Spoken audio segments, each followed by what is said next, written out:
투미TV 시청자 여러분 반갑습니다. 당신의 부동산 주치 김재경 소장입니다.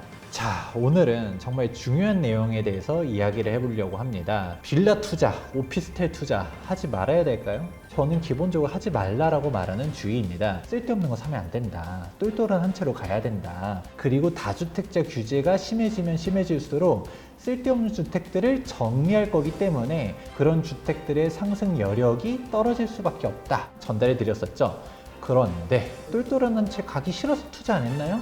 아니죠. 제가 여러 매체들이 나오면서 이쪽에서는 이렇게 저쪽에서는 저렇게 항상 전달을 하다 보면 댓글 중에서 아니 김재경 소장 저기서는 뭐 빌라 투자하지 말라더니 여기서는 뭐 빌라 투자할 때 어떤 식으로 투자하라고 이야기하고 줏대가 없다라고 말하시는 분들도 있더라고요.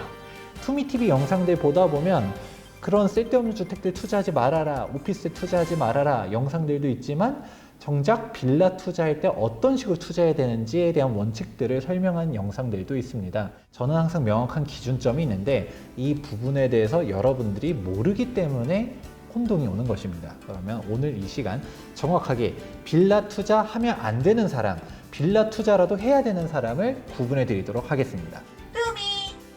저는 항상 세금을 강조해 드리죠. 모르고서 투자하면 사고가 터지기 때문인데요. 지금 양도소득세율이죠. 최고 세율 45%에 30% 중과까지 붙게 되면 75% 세율, 여기에 지방세 10% 더하면 82.5%죠. 이렇게 터져 나가니까 남는 게 없고 단기 양도세율 지금 70%, 60% 이렇게 나오죠. 이렇다 보니까 다주택자라고 하면 남는 게 없다. 지금 하다못해 일반 세율이라고 하게 되면 세금 내고서 아무리 10억 벌었다 했었을 때 뭐 세금 4억 2,300 이것도 물론 크긴 하죠. 그래도 일반 세율로 가게 되면 남는 거라도 있는데 다주택자 중과가 터지게 되면 7억 5천이 세금이다. 비과세를 어떻게 맞췄냐에 따라서 세금이 천차만별이다. 이런 이야기도 해드렸었고요. 비과세 요건 언제 취득했냐에 따라서 다르고 그리고 일시적 2주택 요건도 정말 까다롭죠. 여기서 또 뭐가 바뀌었나요? 최종 1구주택 같은 경우도 어마어마하게 어려워졌는데 이거 제대로 이해하신 분 있나요? 지금 일반 세율로 간다 하더라도 지금 세금들 쭉 이렇게 터지죠. 취득세 중과, 종부세 중과도 장난 아닙니다. 종부세 앞으로 더 올라간다는 이야기도 한 적 있었었죠. 계속적으로 공동주택 가격이 상승하면서 나중에 세금 세팅 못한 사람들은 지옥이 열릴 것이다. 세금 폭탄이 터지는구나. 다주택자 되면 안 되겠구나. 잘 모르겠으면 다주택자 되는 게 아니라 한 채로 가야 되고 결국 중심 지역이 이렇게 많이 올라갔다라는 이야기들을 항상 해드렸었죠. 이거를 알아두셔야 돼요. 내가 이미 주택이 있는데 하나를 더 사가지고 다주택자가 되지 말아라.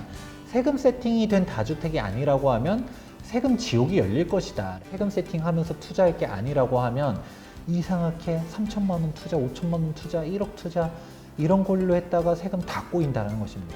다주택자는 오히려 주택수를 줄여 나가면서 똘똘한 채로 가야 되는 거고 1주택자는 괜히 소액 투자 괜찮대 하면서 이상하게 주택수를 늘려나가면 안 됩니다.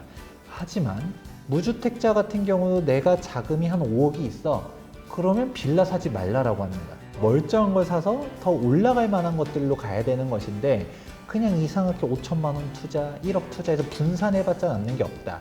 하지만 사회 초년생이에요. 돈이 3천만 원, 5천만 원 밖에 없어요. 그러면 나한테 똘똘한 한 채가 빌라, 오피스텔이 되겠죠.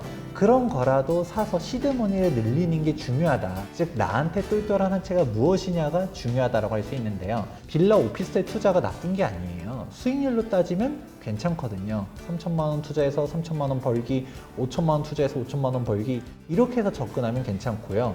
또 오피스텔 투자도 저는 괜찮다라고 말하는 오피스텔이 있습니다. 바로 아파텔인데요.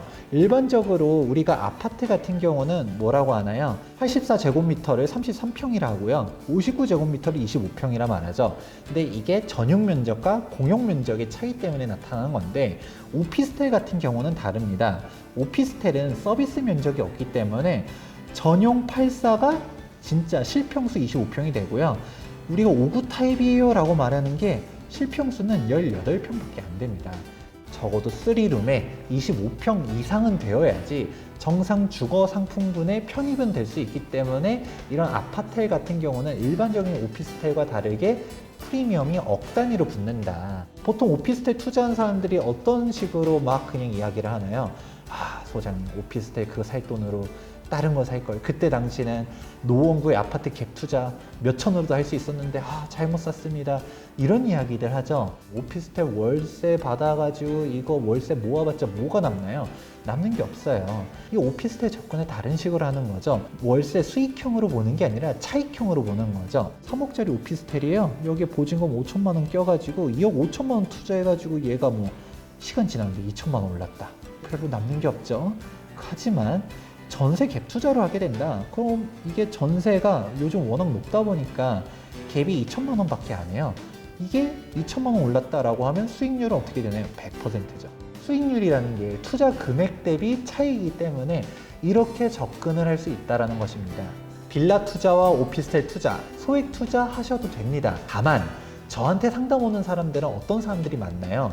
세금 꼬여서 오는 사람들이 너무 많다는 거죠. 이거 뭐 몇천만 원 올라가지도 않은 빌라 때문에 지금 최종 1주택 다 꼬이고 양도세 중과 터지고 이거 몇천만 원 좀 남았다라고 했더니 여기서 세금 또 내고 종부세 내고 이러니까 무너지는 거죠. 잘 모른다라고 하면 투자하시면 안 되는 게 맞고요.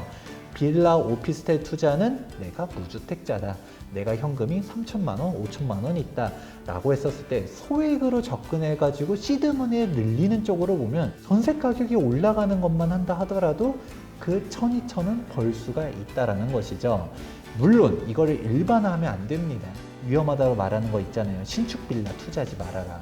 신축 빌라는 원래 시세보다도 더 과잉해가지고 리베이트 붙여서 파는 것들도 있고 하니까 신축은 위험하다. 오피스텔 역시도 마찬가지죠. 버려야 되는 상품이냐? 그런 건 아니라는 것입니다. 그러면 이 영상을 보고 여러분들이 판단하셔야 되는 사항은 바로 무엇일까요? 1번, 내 상황에 따라서 잘못 사면 지옥이 열릴 수가 있다라는 게 첫 번째고요. 그럼 두 번째, 소액으로 내 시드머니를 불리려는 사람들, 대표적으로는 사회초년생이라든가 내 자녀한테 뭐라도 사주려고 했었을 때 5천만 원은 증여공제잖아요. 그러니까 애한테 그냥 5천만 원 증여공제 세금 없이 내려주고 자녀가 그 돈으로 갖다가 소액 투자해가지고 그냥 돈을 좀 번다, 시드머니를 늘린다 라고 접근하면 나쁘지 않다라는 것입니다. 즉 빌라 투자는 무조건 나쁜 거야, 빌라 투자는 좋은 거야, 이런 이분법적인 걸로 들어가는 게 아니라 내 자금 상황과 내 주택 현황과 이런 부분에 따라서 달라진다 라고 정리를 해보도록 하겠습니다. 똘똘한 한 채, 제가 항상 강조드리잖아요. 여기서 말하는 똘똘한 한 채가 무조건 강남, 마용성, 아파트 이런 게 아니라 나한테서 똘똘한 한 채다 라고 정의를 내려드리도록 하겠습니다. 오늘 영상이 여러분의 투자 시야를 넓히는 데 도움되었길 바랍니다. 도움되셨다면 좋아요와 구독하기 눌러주시기 바라면서 지금까지 부동산 주치 김재경 소장이었습니다. 감사합니다.